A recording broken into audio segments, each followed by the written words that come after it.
नमस्कार मित्रांनो, भारत सरकारच्या अणुऊर्जा विभागाअंतर्गत विविध पदांची भरती केली जात आहे, ज्यासाठी उमेदवारांना 1,31,000पर्यंत पगार प्रति महिन्याला दिला जाणार आहे। या पगाराच्या व्यतिरिक्त उमेदवारांना भरपूर सारे अलाउन्सेस, बेनिफिट, ज्यामध्ये मेडिकल फॅसिलिटी असेल, अकोमोडेशन फॅसिलिटी असेल, यांसारख्या फॅसिलिटी आणि बेनिफिट देखील दिले जाणार आहे। यामध्ये अधिकारी, सहाय्यक, तंत्रज्ञ यांसह अजून भरपूर सारी पदं भरली जाणार आहे, ज्यासाठी उमेदवारांचं वय जास्तीत जास्त 50 वर्षापर्यंत पदानुसार असणं गरजेचं असणार आहे। विशेष म्हणजे SC, ST, physically disable, x serviceman, महिला कॅटेगरीच्या उमेदवारांसाठी मात्र कोणत्याही प्रकारचं परीक्षा शुल्क नसणार आहे। बाकी कोण अप्लाय करू शकतं, कसं अप्लाय करायचं, परीक्षेचं स्वरूप नेमकी कसं असणार आहे, संपूर्ण प्रक्रिया आज आपण जाणून घेणार आहोत। यासाठी व्हिडिओला शेवटपर्यंत नक्की बघा। चॅनलवरती आज पहिल्यांदा असाल, चॅनलला सबस्क्राईब करा, बेल आयकॉनला प्रेस करा, कारण असेच महत्त्वपूर्ण जॉब रिलेटेड अपडेट मी नेहमी आपल्यासाठी घेऊन येत असतो। चला तर सुरू करू आजचा हा व्हिडिओ।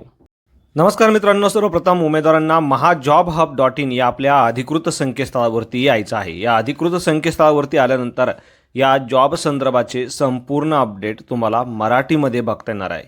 मित्रांनो, भारत सरकारच्या अणुऊर्जा विभागाच्या अंतर्गत येणाऱ्या टाटा मेमोरियल सेंटर म्हणजेच TMC मार्फत ही कायमस्वरूपी पदभरती केली जात आहे, ज्यासाठी उमेदवारांना 1,31,000पर्यंत पगार या ठिकाणी दिला जाणार आहे।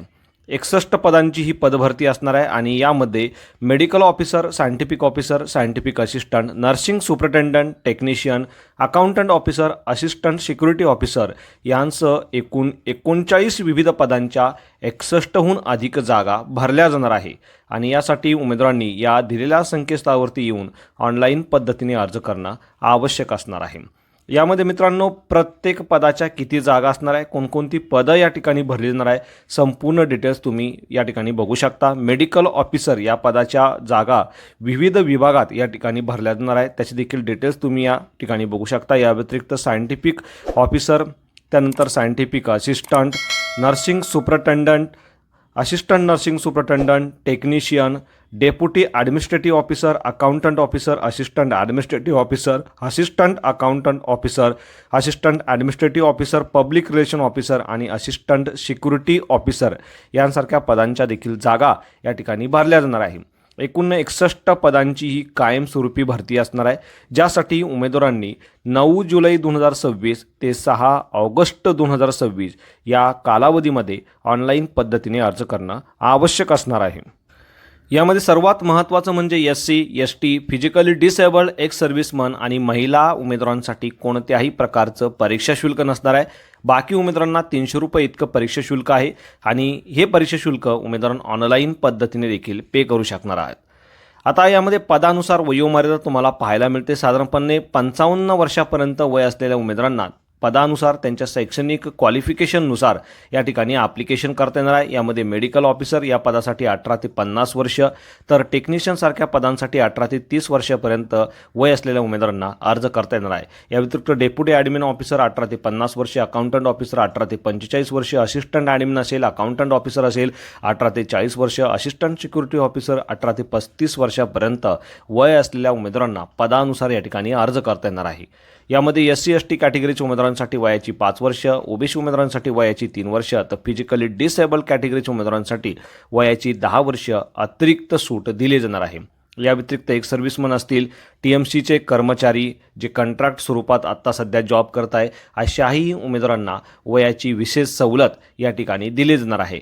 वेतन श्रेणीच्या बाबतीत बघू शकता, पदानुसार उमेदवारांना 19,900 ते 1,31,100पर्यंत पगार दिला जाणार आहे। प्रत्येक पदासाठी स्केल जे आहे ते वेगळं असणार आहे। या पगाराव्यतिरिक्त उमेदवारांना TMC म्हणजेच टाटा मेमोरियल सेंटरमार्फत भरपूर सारे अलाउन्सेस, बेनिफिट देखील दिले जाणार आहे। आता नोकरी ठिकाण तुम्ही बघू शकता, भारतातील विविध ठिकाणी तुमचं नोकरी ठिकाण असणार आहे। यामध्ये महाराष्ट्रातील टाटा मेमोरियल हॉस्पिटल परेल मुंबई आणि ACTREC नवी मुंबई हे महाराष्ट्रातील जॉब लोकेशनचा देखील या ठिकाणी समावेश होतो। आता यासाठी उमेदवारांनी ऑनलाईन पद्धतीने अर्ज करणं आवश्यक असणार आहे। निवड प्रक्रियेच्या बाबतीत तुम्ही बघू शकता, पदानुसार निवड प्रक्रिया ही वेगळी असणार आहे। पद क्रमांक 1 ते 19, 27 आणि 28 नंबरचं जे पद आहे, या पदांसाठी फक्त मुलाखतीमार्फत उमेदवारांचं सिलेक्शन केलं जाणार आहे। या व्यतिरिक्त पद क्रमांक 20 ते 26, 33 ते 38 या पदांसाठी उमेदवारांची सर्वप्रथम 100 गुणांची लेखी परीक्षा घेतली जाणार आहे आणि त्यानंतर मुलाखत घेऊन पात्र अशा उमेदवारांना नियुक्ती या ठिकाणी दिली जाणार आहे। मात्र पद क्रमांक 39 जे आहे त्यासाठी शारीरिक चाचणी, लेखी परीक्षा आणि कौशल्य चाचणी घेऊन पात्र अशा उमेदवारांना नियुक्ती दिली जाणार आहे। तर पदानुसार निवड प्रक्रिया देखील तुम्हाला या ठिकाणी पाहायला मिळणार आहे। ज्या पदांसाठी लेखी परीक्षा असणार आहे त्या पदांसाठी 100 गुणांची लेखी परीक्षा संबंधित विषयावरती उमेदवारांची घेतली जाणार आहे। त्याचे देखील डिटेल्स तुम्ही सविस्तर नोटिफिकेशनमध्ये बघू शकता। यासाठी सविस्तर नोटिफिकेशनची लिंक मी mahajobhub.in या संकेतस्थळावरती देखील दिलेली आहे।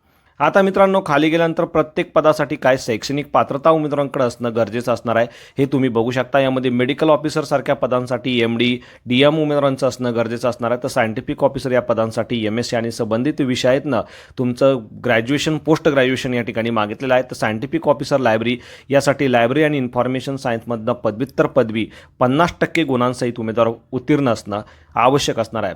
त्यानंतर सायंटिफिक ऑफिसर कम्प्युटर प्रोग्राम यासाठी BE किंवा MSc किंवा MCA 50% गुणांसहित उमेदवार उत्तीर्ण असणं गरजेचं असणार आहे। सायंटिफिक असिस्टंटची जी पद आहे या पदांसाठी संबंधित विषयातनं BSc उमेदवार असणं गरजेचं असणार आहे। या पदासाठी मात्र अनुभवाची आवश्यकता असणार आहे। त्यानंतर nursing superintendent, assistant nursing superintendent या पदासाठी BSc नर्सिंग किंवा post basic BSc nursing GNM तुम्ही केलेलं आहे।